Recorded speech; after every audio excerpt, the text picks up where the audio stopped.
What's up, you guys? Welcome to another episode of Grady Smith on Country. I'm thinking about changing the name to maybe like Grady Smith on Country slash Americana slash folk slash bluegrass slash whatever else you want to call it. Because I was reading a John Prine interview and I realized, yeah, maybe the name for country changes all the time and maybe I don't need to worry so much about having that in the name. But whatever. We're still called Grady Smith on Country for now, and I still cover country music on this channel. And today I wanted to do a review of an album that came out very recently, and it's by Brothers Osborne, and it's called Port St. Joe. Now, Brothers Osborne, in case you are unfamiliar, they're a duo that debuted in 2014 with a single called Rum. They caught my eye because some of their branding included this just the term bros, which is for Brothers Osborne, theoretically. And they are brothers, but it was a little bit trolly because bro country was sort of the ire of everyone's eye that was a country writer at that time, and for them to just kind of come right out and say we're a new act and identify themselves as bros when that was not a very popular term, it was just sort of funny to me. And I think they've always walked a tightrope that's a little bit of a protest against some of the stuff that's happening in country music, and also at the same time extremely mainstream, and they have a sound and a style that really fits in on country radio and pushes the boundary at the same time. So I think they're very interesting. And in the last couple of years, they've really sort of been embraced by country fans and the country community. They've won 2 CMA awards for Duo of the Year, and they have also won an ACM award for Duo of the Year that they didn't play at the ACMs this year, which was weird to me. I think It Ain't My Fault, which was the last single off their original record, Pawn Shop, from a few years ago.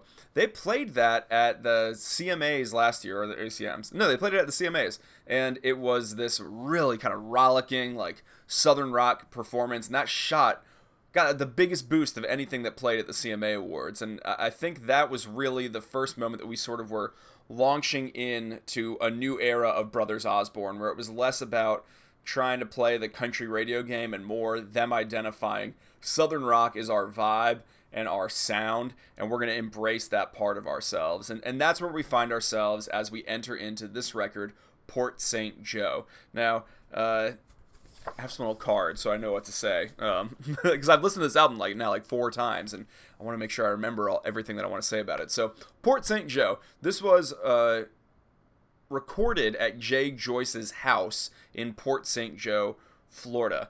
Port St. Joe is not like Miami. It's not some sexy beach town. It's on the Gulf side of Florida, and it's a pretty small town of a few thousand people. And this record definitely has that kind of weathered but beachy, warm sound to it. Jay Joyce, if you aren't familiar with him as a producer, is the man that has probably most famously produced Eric Church's records, though he also works a lot with Little Big Town.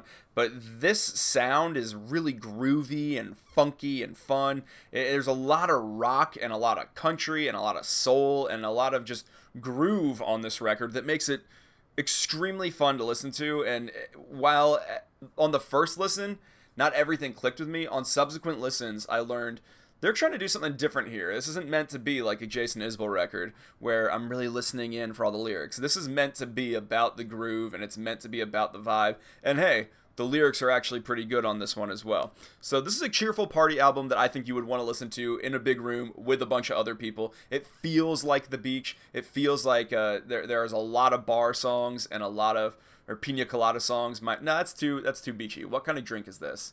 This is a margarita album, maybe. Yeah, I'll go with that. Know what it is?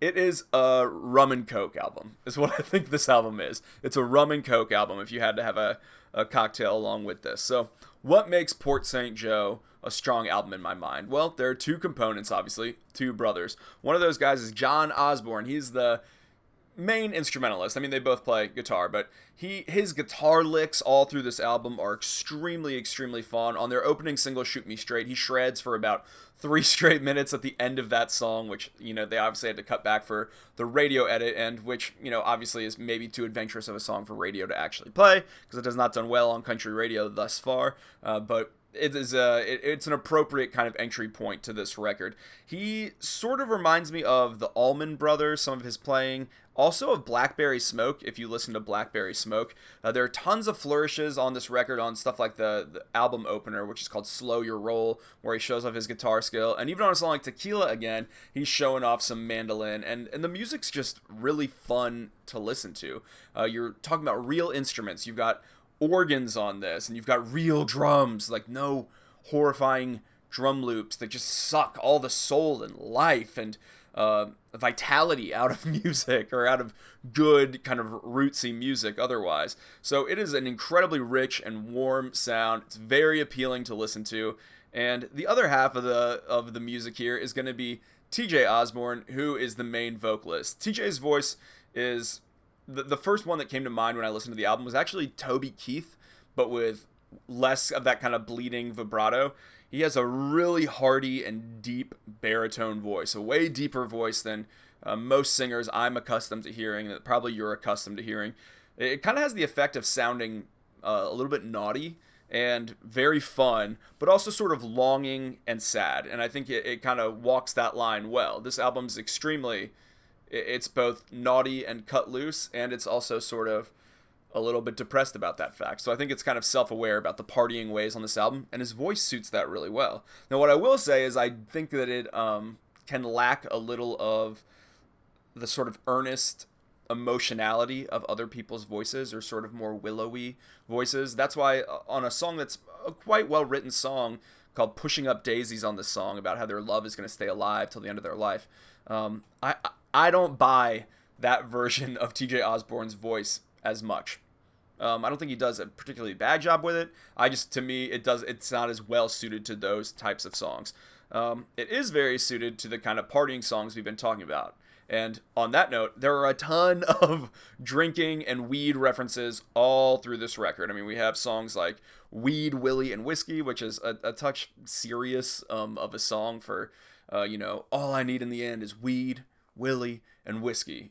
I'm a mostly sober person, and so some of those things kind of fall a little flat, but at the same time, that's what this record's very much trying to achieve, is the heraldry of cutting loose and of partying. And so I think it actually achieves that very well. But it is definitely a theme that runs through this record. We have another song called Drank Like Hank, and we have another song called Tequila Again. Now, Tequila Again is one of my very favorite tracks on the whole record. It's got this kind of mandolin, but it becomes a drinking song, but it also is sort of owning a drinking problem in the lyrics, and I just think it all works extremely well together. And I think most of these songs work well together. It's a really good album to listen to. There's not a single track on here where I'm like, ugh. Maybe Pushing Up Daisies I kind of want to skip, but there's absolutely a place for kind of a serious love song moment on this record, and I don't mind it, but I enjoy listening to the whole thing. The other song that really stood out to me on this from a songwriting standpoint is I Don't Remember Me Before You. Now, I couldn't figure out this song, really. I didn't know if this was meant to be a sort of longing for a former self, where I don't remember what I was even like before this relationship, and if that was a reason that he wanted to get out of it, or if it was, the opposite. Like, I don't remember even, I don't even know if my life before you was worth even remembering, which is a really interesting thing to think about. And I sort of, usually I like a little bit of clarity in songwriting, but I really enjoyed the vagueness of that song, and that it kind of leaves it up. Or maybe it's just describing a reality of you get in a relationship and you kind of lose yourself. You don't remember who you were before the relationship. And I thought that was a really cool song that I couldn't quite think of I couldn't quite think of a comparison for what another song that reminds me of that type of emotion. So I think there's really cool songwriting on this. I think it's a really fun album. I think it's maybe a little one note with some of the party songs, but again, I think that's what it was trying to do. Port St. Joe, I'm giving a strong 7 out of 10 beards. I really like this record, and I think it's a cool album, and it makes me excited that they just represent such a different kind of sound for country music. And I think the more variety that we have under this umbrella, the less that it's all just the kind of horrible Keith Urban drum loop, stupid derivative songs, the better. And so I'm all for having some folksiness. I'm all for having some southern rock. I think the variety under this umbrella will be good for this industry, and it'll keep us aware that other types of sounds exist. Because if we really do, as a country and as a culture, let country music drift so far from some of the real instrumental sounds and let it just become a subgenre of pop, as Anthony Fantano said in a video recently, I think we'll all be worse off for it. So there's my mini little rant to end this video. I think you should check out Port St. Joe by Brothers Osborne. My favorite songs on it are I Don't Remember Me Before You, Tequila Again, and oh my gosh, I can't believe I forgot to say it, but A Couple Wrongs Making It Right. This will be the most divisive track on this record. It's somewhere between like Jack Johnson and Ben Harper, and I think it totally works, and I think it's totally fun, and I feel so dumb that I forgot to include it in my review because it was the main freaking thing that I wrote on the first page, and I skipped over it, and that's dumb of me. I like that song. Put me on record as saying that. 7 out of 10. What are your favorite songs? Tell me what you think of this sort of beachy record, and if you like this shift in sound into a kind of a little bit beachier of a vibe for the Brothers Osborne, because I certainly do. So let me know what you think, and I'll see you guys here for the next video. Later.